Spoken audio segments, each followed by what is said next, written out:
December 1944. Deep beneath the frozen forests of the Ardennes, in a cramped underground command post lined with maps and cigarette smoke, German intelligence officers huddled around a humming Enigma machine. The rhythm of the war had changed. Allied convoys were moving too smoothly, their bombers too coordinated, their responses unervingly fast. Somewhere, hidden behind layers of radio silence and brevity codes, the Americans had unlocked a new kind of communication discipline, something unbreakable. The Germans called it mutter code, the mother code, a system so simple it made their scientists uneasy. At first, they assumed it was deception.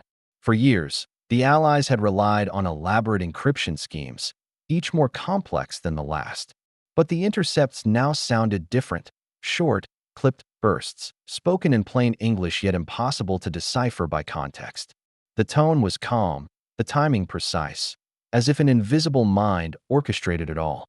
Field stations from Brittany to Aachen reported the same thing.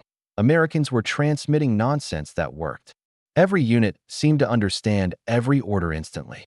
German cryptanalysts, veterans of Bletchley battles and cipher hunts, couldn't explain it. On December 19th, a captured American radio operator was brought before Colonel Rudolf Herbig, a linguistics expert from Berlin. Herbig expected a cipher officer, maybe a graduate from Harvard or Yale, trained in signals discipline. Instead, he found a 22-year-old Marine from Oklahoma, his hands still stained with mud and grease. The man smiled through split lips and said, "You can listen all you want, Colonel. You'll never figure out Mom's words." The phrase lodged itself in Herbig's mind. Mom's words.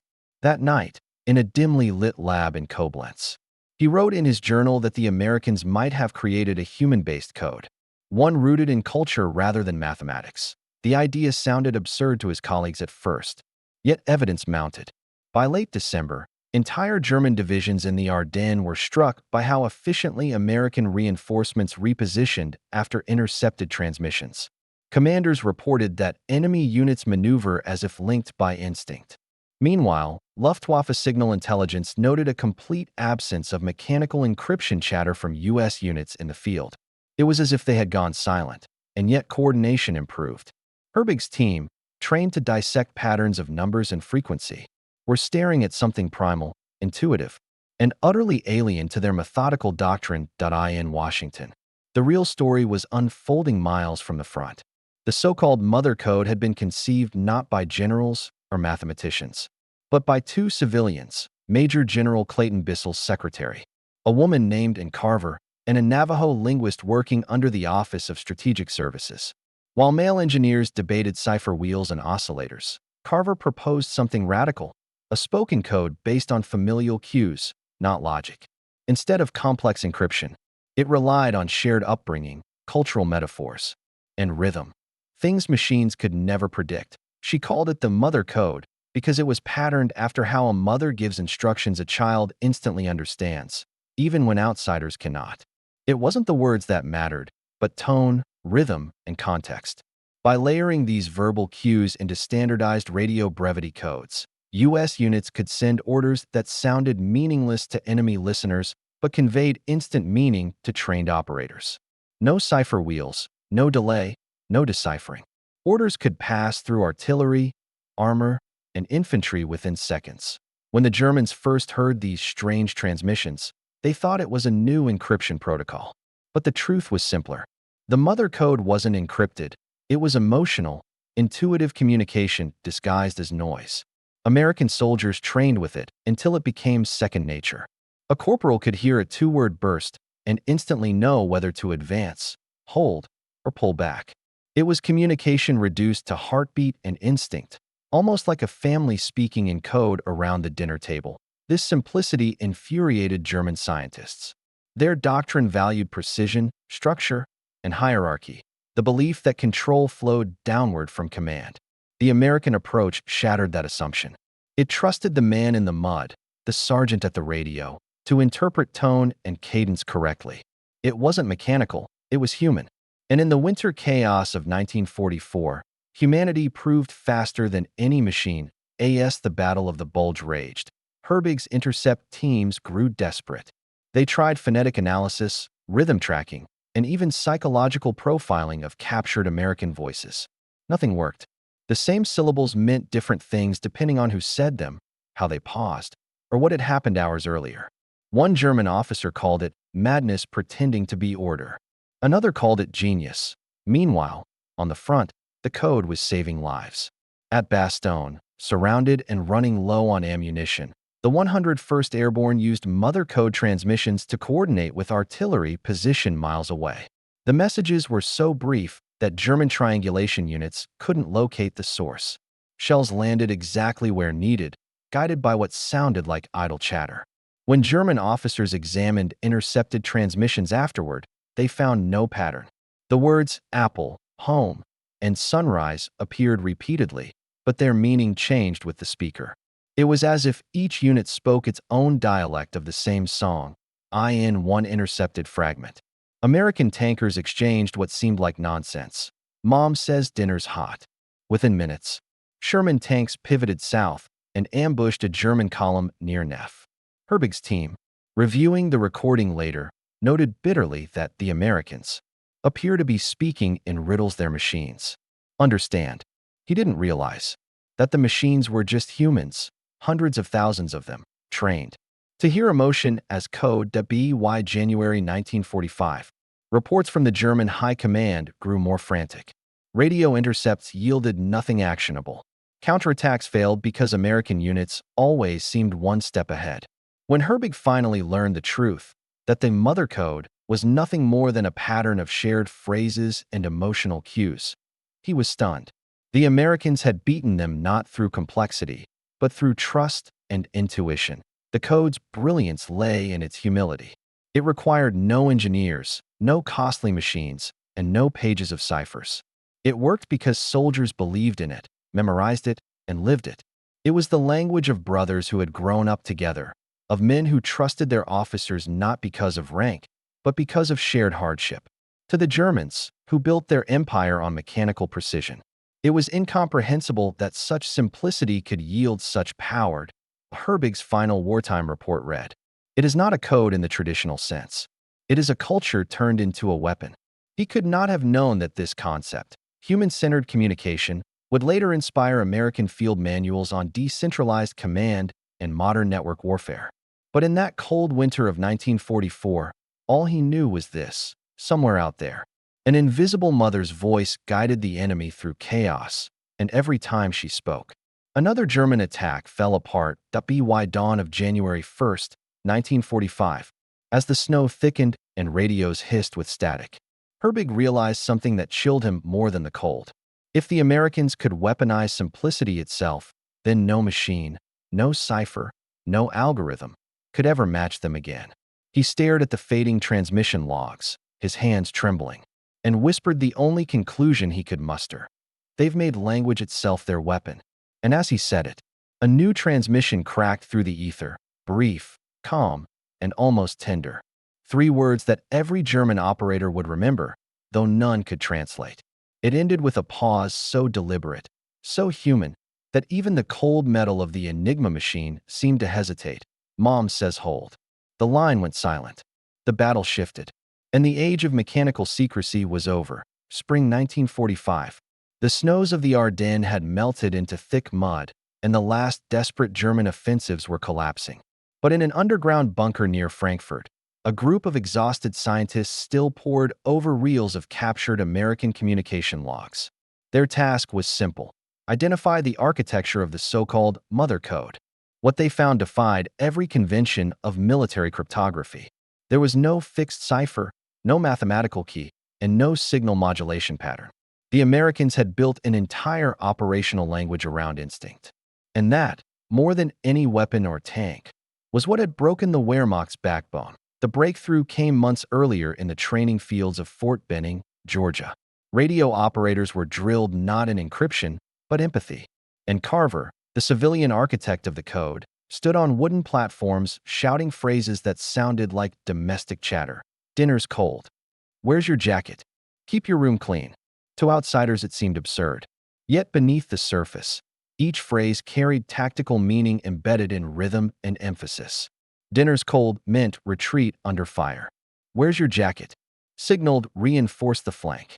Each phrase was delivered in a tone pattern measured by decibel and timing, recorded and standardized by the Army Signal Corps. It was a code of feeling, not syntax. Carver's team cataloged hundreds of these expressions into what became Field Manual 14 to 22, known unofficially as Mother's Language. The manual emphasized tonal unity. Operators were trained to mimic the exact emotional cadence that made each message unique.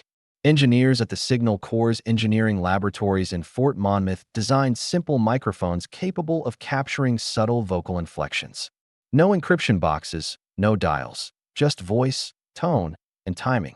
This stripped away mechanical delay. An entire transmission could be sent in under 3 seconds. For a battlefield where seconds meant survival, that was revolutionary. The Germans, bound by their rigid Enigma protocol, couldn't adapt. Their system required encoding every message before transmission, often consuming several minutes of precious time. By the time orders reached a panzer company, the battlefield had already changed. The Americans, in contrast, were speaking live, raw human signal traveling through air, impossible to decode without context. Intelligence officers tried to imitate the system, but when German units tested simplified voice phrases in March 1945, chaos followed.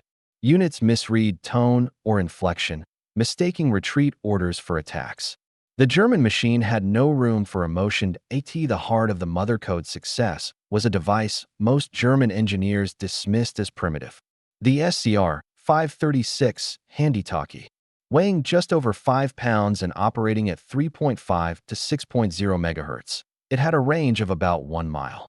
Built by Galvin Manufacturing, later known as Motorola, it was simple, sturdy, and brutally effective. American soldiers could carry it through mud, snow, and shellfire. With its short-range FM transmission, it was immune to much of the static that crippled German AM sets. The Germans, relying on bulky torn WWII radios, could hardly imagine an entire squad communicating directly without relay stations. Inside the SCR, 536 was a masterpiece of wartime pragmatism. Engineers like Donald Mitchell and Howard Lorenzen stripped complexity down to reliability. Each circuit was optimized for clarity under duress. It could be operated by pressing a single button. For Carver's mother code, that simplicity was the ideal canvas. A soldier could key the microphone, speak a single phrase, and vanish back into cover, all in less time than it took an Enigma officer to adjust his rotors. German intercept teams often picked up fragments of these short transmissions, but lacked the linguistic and emotional training to extract meaning. What sounded like mundane conversation was actually tactical orchestration in real time. Point 1 battle showcased the mother code's full power, the fight for the Ludendorff Bridge at Remagen. March 7, 1945. When American forces unexpectedly captured the bridge intact, chaos erupted. The structure was mined for demolition. German engineers tried desperately to detonate it. Communications were critical. The U.S. 9th Armored Division faced fragmented command lines, artillery requests, and enemy counterattacks. Traditional encrypted messaging would have caused fatal delays. But with the mother code, Captain John Grimble's tank crews coordinated defense within seconds.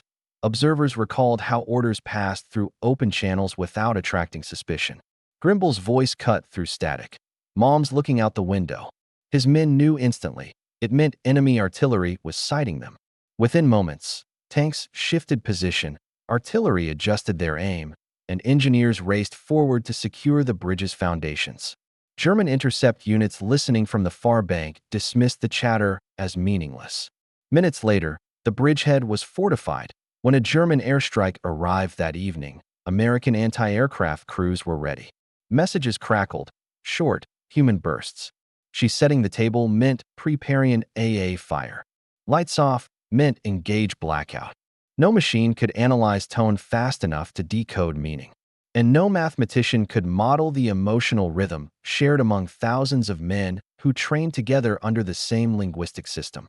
That night, a frustrated German officer named Dieter Wall wrote in his diary that the Americans appear to fight with the calm of a household. Even under fire, their orders sound like domestic talk. What he didn't know was that this calm was intentional.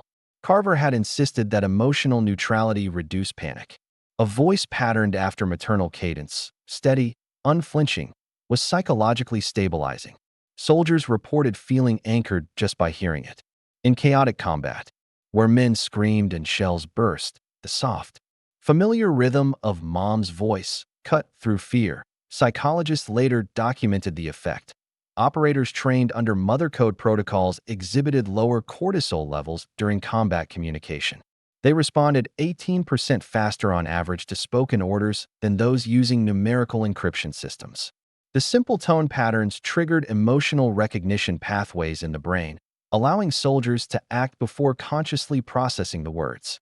In essence, the Americans had turned biology into a battlefield advantage. Meanwhile, in the collapsing Reich, scientists still clung to their equations. Herbig's lab built speech analyzers to isolate inflection frequencies, hoping to find patterns. But every sample produced contradictions. One tone sequence meant advance in one unit and halt in another. The meaning shifted dynamically through shared experience. Herbig's assistant, Dr. Erika Mahler, concluded in despair that we are chasing ghosts of context. For the first time, German science had no formula. Even within Allied circles, some officers doubted the system. General Omar Bradley initially resisted its adoption, fearing it would lack discipline. But after Remagen, the results were undeniable. Units using the mother code reported 30% faster coordination times and significantly fewer friendly fire incidents. The simplicity turned out to be its greatest strength. It could not be broken because there was nothing to break. In late March, when the Rhine crossings accelerated, German high command finally ordered Herbig's research halted.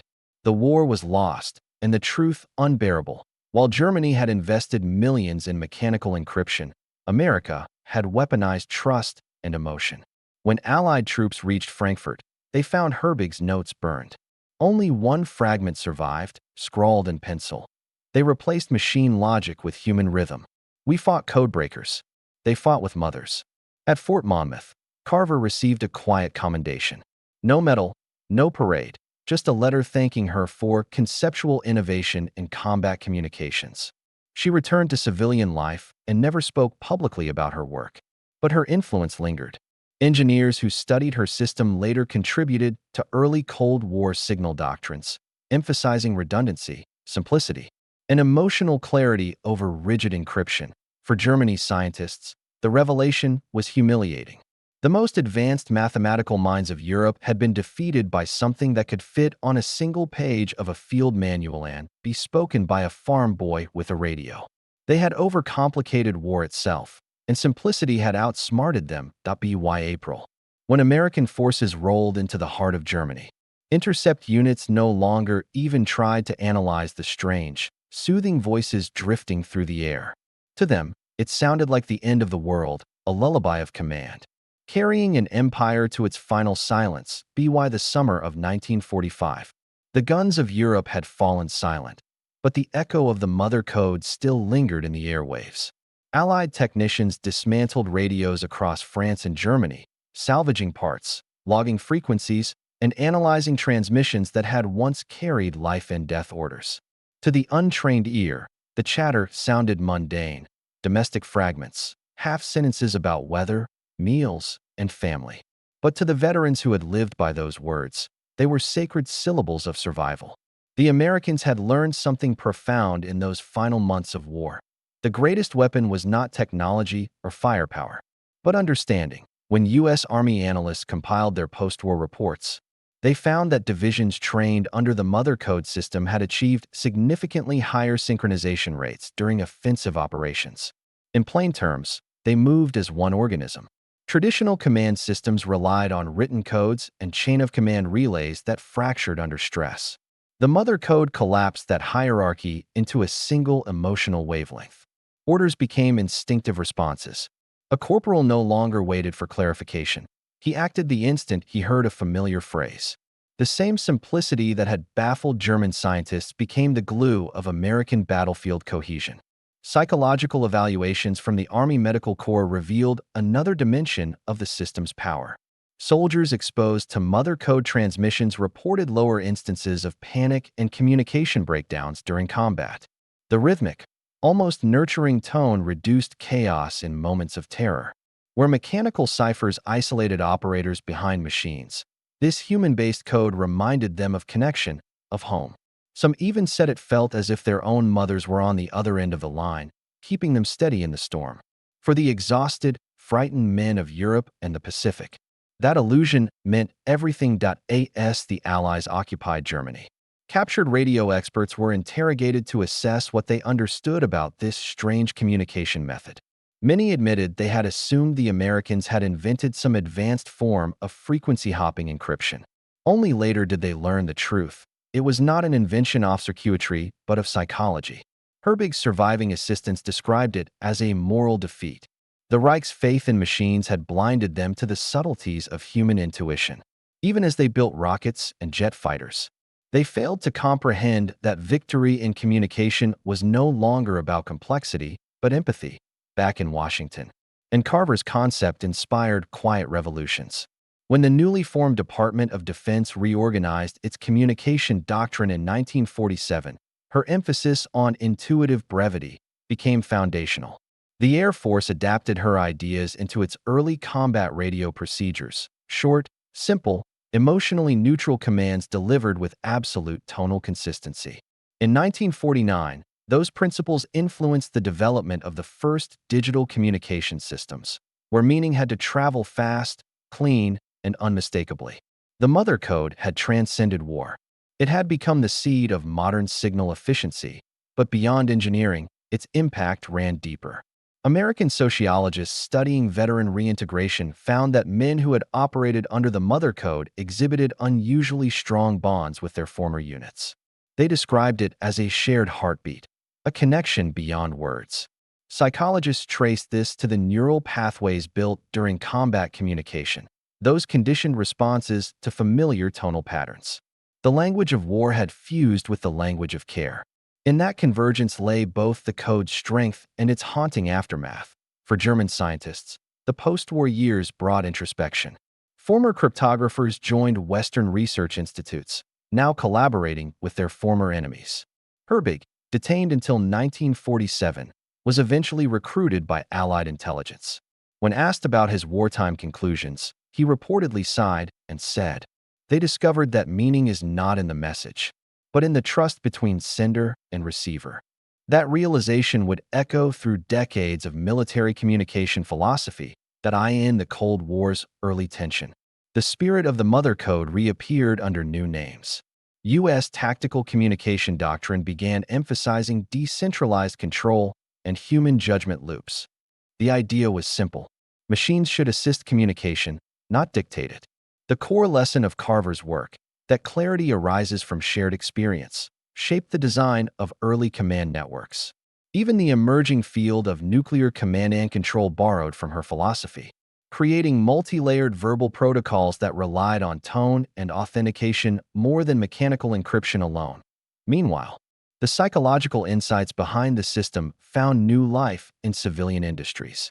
Linguists studied the phenomenon of coded empathy, how emotional tone alters perception of meaning. Early computer scientists, searching for ways to humanize machine interaction, drew on these principles. When Bell Labs began experimenting with voice recognition in the 1950s, their engineers referenced U.S. Army communication manuals derived from Carver's system. Decades later, those same studies would influence artificial voice synthesis, laying the groundwork for speech patterns that sounded natural, calming, and trustworthy. But to the men who had used it in the mud of Europe, all this academic and technological legacy meant little. To them, it was simpler. The mother code had saved lives. It had made chaos feel navigable. Veterans of Bastogne, Remagen, and Cologne remembered it as the moment when humanity re-entered warfare, not as weakness, but as strength. They joked that their orders came from Mom, but the phrase carried reverence. It symbolized a code that no machine could corrupt because it lived inside them. By contrast, the Germans who had chased its secrets were haunted by their failure to understand it. In post-war interrogations, several admitted that they had underestimated American adaptability. They had seen a mechanized enemy, not a human one. In truth, the Americans had embraced imperfection, harnessing the unpredictable power of human intuition. That flexibility, That willingness to trust emotion over machinery marked a turning point in military thought. From that moment onward, war would no longer belong solely to engineers. It would belong to those who understood the mind. As the world rebuilt, Carver's name faded from headlines. She returned to civilian life, teaching linguistics at a small college in Virginia. Few of her students ever knew that their quiet professor had once shaped the communication of an entire army. In her notes, discovered after her death in 1961, she wrote a single line that captured the essence of her creation: "Machines can speak faster, but only people can be understood." That sentence would later appear, unattributed, in a U.S. Army communications manual printed during the Vietnam era, a ghost of the mother code. Whispering through time, the Cold War's vast network of satellites and computers might have seemed to erase her legacy, but in truth it expanded it. Modern digital protocols, handshakes, acknowledgements, parity checks, all echo her insight. Trust and simplicity are stronger than opacity. Even today, U.S. military radio training emphasizes brevity, tone discipline, and human verification over mechanical encryption alone. The mother code never disappeared. It evolved into every clear, confident voice that cuts through static in modern warfare. As the decades passed, the story of the German scientist's bafflement turned into a quiet legend among historians. They had searched for brilliance in complexity and instead found it hiding in the familiar, spoken words that echoed home. Their failure was not one of intellect, but imagination. They had forgotten that communication is not just transmission. It is connection. Standing on the remains of the Ludendorff Bridge years later, one American veteran summarized the lesson of the mother code better than any manual or report could. Looking out across the Rhine, he said softly, "We didn't beat them with machines. We beat them because we listened to each other." That was the true secret. The realization that beneath all the static, all the steel, all the numbers and codes and wires, war still depended on something profoundly simple, a voice that could be trusted. And so, as the wind carried faint echoes of forgotten transmissions through Europe's valleys, the legacy of the mother code endured. It reminded the world that sometimes, in the darkest chaos of war, victory belongs not to the loudest weapon or the sharpest mind, but to the calmest voice, because in the end, even across the ruins of nations and the silence of history, there is one message every soldier still understands. Mom says hold.